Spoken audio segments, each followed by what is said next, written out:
Before we shift gears to this week, walk us through last week. You were able to stay home because of that. How were you able to get some extra training or do some things that you normally wouldn't have because you would have been on the road?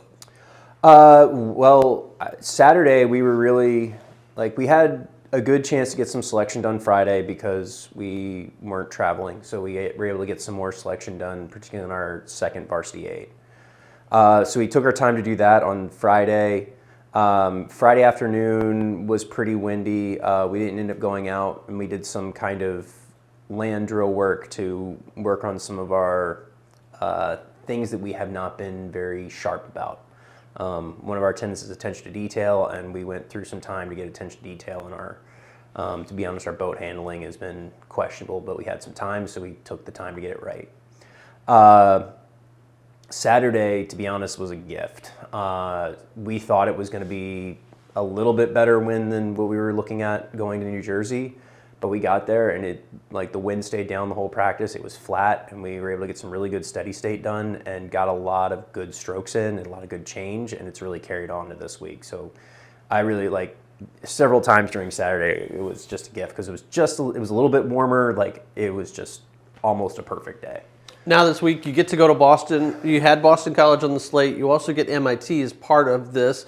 When you look at the grand scheme of things, is it easier to just have the 3 teams you focus on, or do you like the bigger regattas when you have multiple teams and the ability to race different ways? So I would say it's different. For me, I'd want, at least for this race, the 3 teams. We've raced Boston College a couple times, or this is the second time doing this race, and I think we're going to try and keep it going either with a home and away or something to kind of, as we build our course up, to make it equitable for both of us. But with Boston College and MIT, the hard part is you don't play defense in rowing. So it's not like I'm getting prepared for what Boston College does in the water, where MIT does in the water. I'm getting prepared for how fast can we go. I can't really control how fast they go. So the nice part is I can stay mostly internal. And so it doesn't really matter, but it does because the bigger regattas, a 6-boat start on a starting docks is a lot more chaotic for everyone. And learning to keep yourself focused in your own boat, keep yourself focused in your own race, and then kind of using your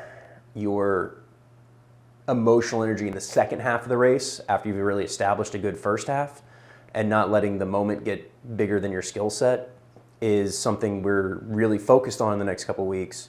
So we don't quite get that opportunity here, but also we get a little bit more of that head-to-head, if you're in a hard, tight race, how do you respond?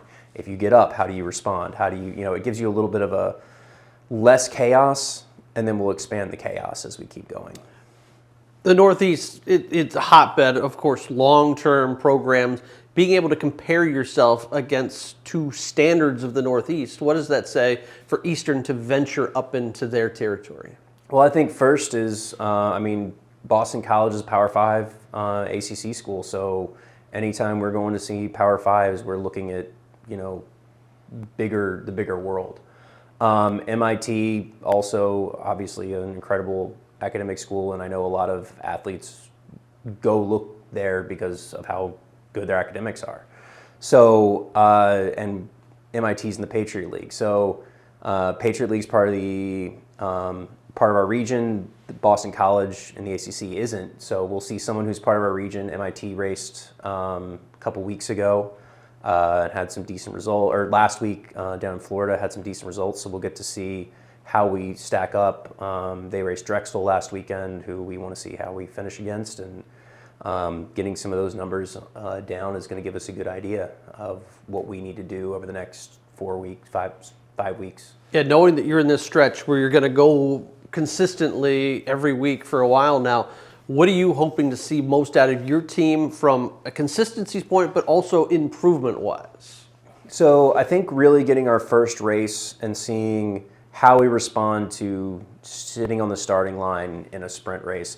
I mean, I say our first race was obviously Alabama, but really our first had time to really prepare as fully as we have. So I'd like to see us.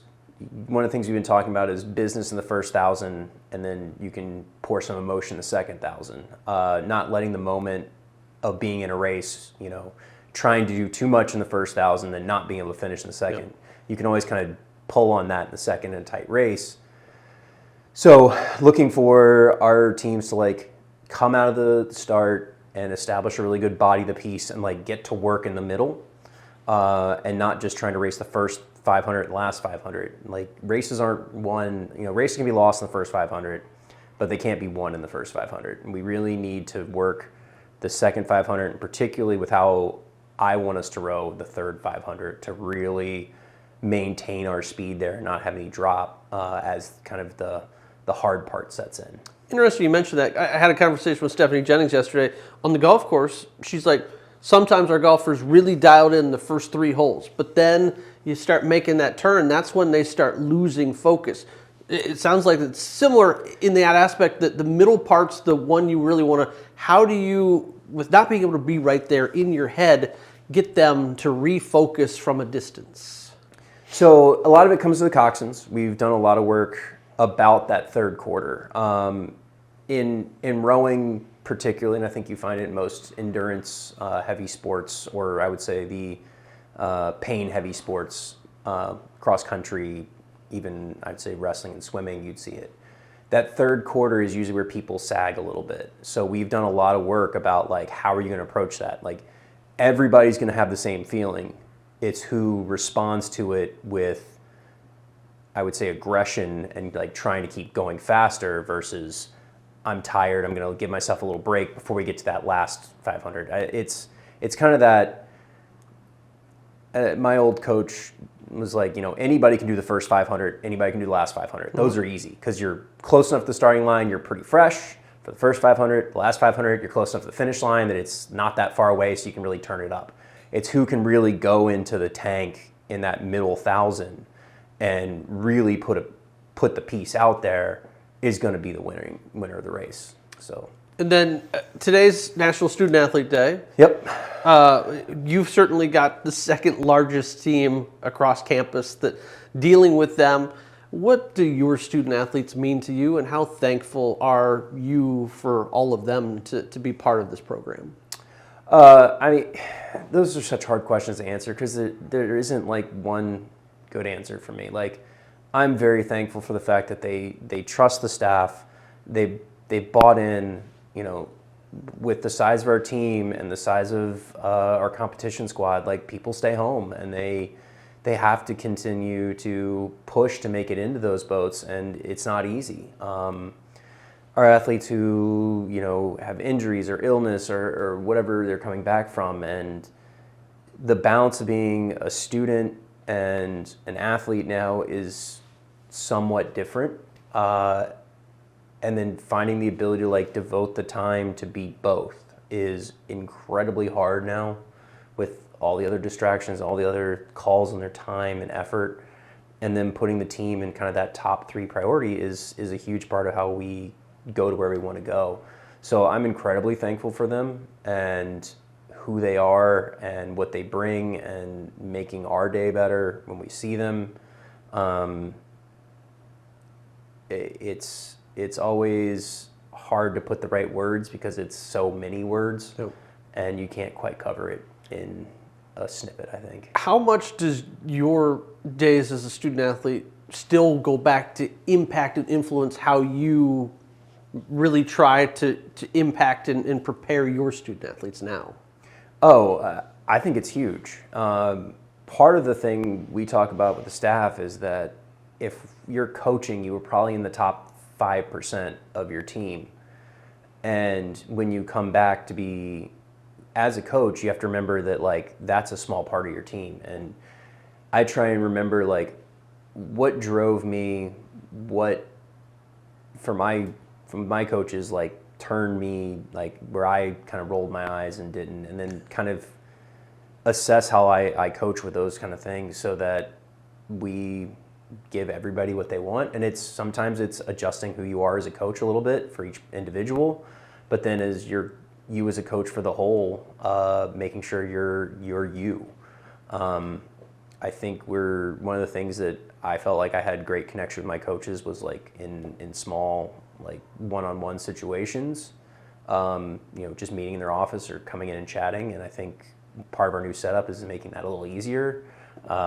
We have individual meetings with our athletes, so it's a huge part of like what I thought made us good, and like having that time to sit down and talk about what drives them to be good or how they're thinking about something and kind of adjusting the thought process, because rowing is repetitive, but it's very much deep in your mental state of how hard you're going to go and how much you are willing to output versus what it's worth for you. So that's hard.